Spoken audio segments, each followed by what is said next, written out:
एक तरफ दिल्ली की जनता गर्मी और लू के थपेड़ों से परेशान पहले से ही है, दूसरी तरफ पानी के लिए दिल्ली तरस रही है। दिल्ली प्यासी है और सरकार धरने पर है। पानी के लिए इन दिनों दिल्ली में महासंग्राम छिड़ा है। इस महामारी को देखकर आपको अंदाजा लग गया होगा कि दिल्ली वालों को अपनी प्यास बुझाने के लिए कितनी जद्दोजहद करनी पड़ रही है। टैंकर भी जरूरत के हिसाब से नहीं आते और जो आ रहे हैं उसके बाद हालात फिर कुछ ऐसे होते हैं।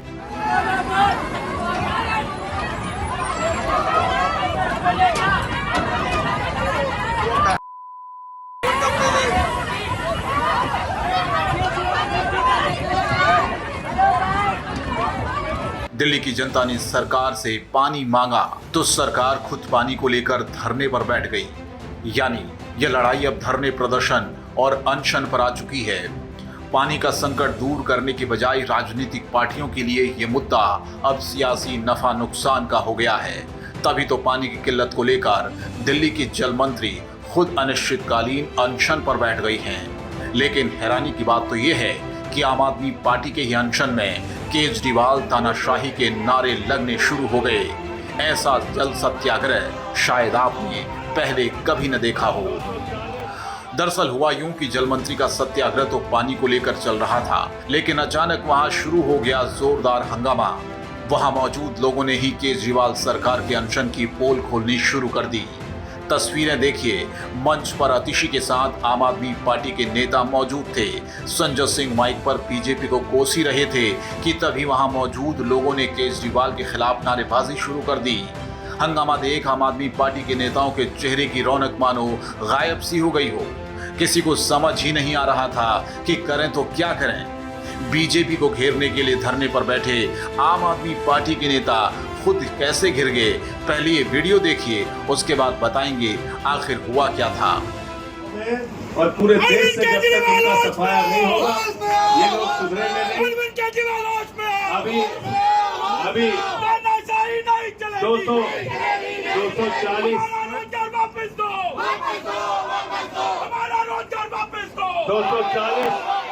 दरअसल जल सत्याग्रह पर आम आदमी पार्टी के नेताओं को घेरने वाले ये सभी डीटीसी के पूर्व मार्शल थे, जिन्हें खुद दिल्ली सरकार ने नियुक्त किया था और फिर 2023 में इनकी सेवाएं समाप्त कर दी गई थी। सभी सिविल डिफेंस वॉलेंटियर में से ज्यादातर दिल्ली में चल रही डीटीसी और क्लस्टर बसों में बस मार्शल के तौर पर तैनात थे।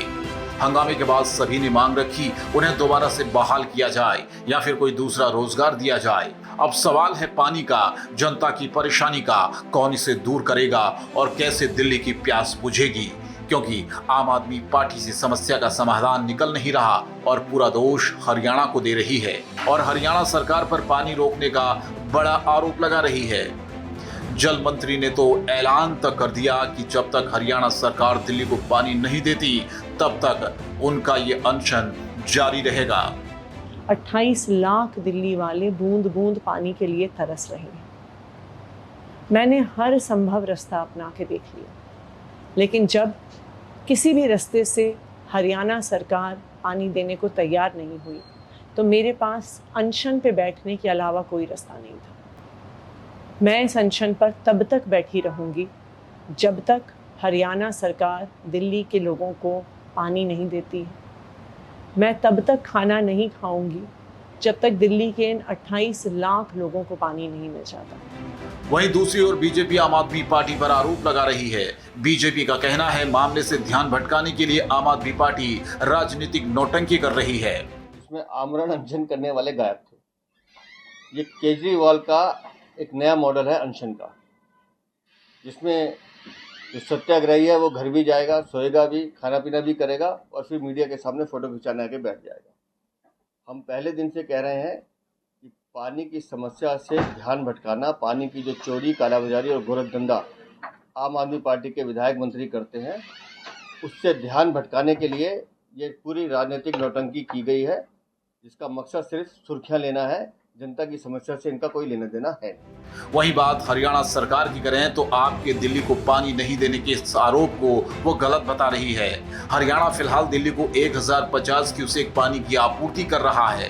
तो सवाल है कौन सच बोल रहा है, कौन झूठ। दिल्ली में 10 सालों से आम आदमी पार्टी सत्ता में है। पानी जैसी बुनियादी सुविधाएं दिल्ली की जनता को आखिर क्यों नहीं मिली? कौन दिल्ली की 28 लाख जनता को पानी के लिए तरसा रहा है? यह हालात तब हैं जब दिल्ली जल बोर्ड केजरीवाल के पास हो, एमसीडी पर भी केजरीवाल सरकार का राज हो, पूरी दिल्ली की सत्ता आम आदमी पार्टी चला रही हो, और जब बात पानी देने की आए तो ठीकरा दूसरे राज्य पर फोड़ देना कितना सही है? अब ये फैसला हम आप पर छोड़ते हैं कि दिल्ली की जनता के इन हालातों का जिम्मेदार आप किसे मानते हैं।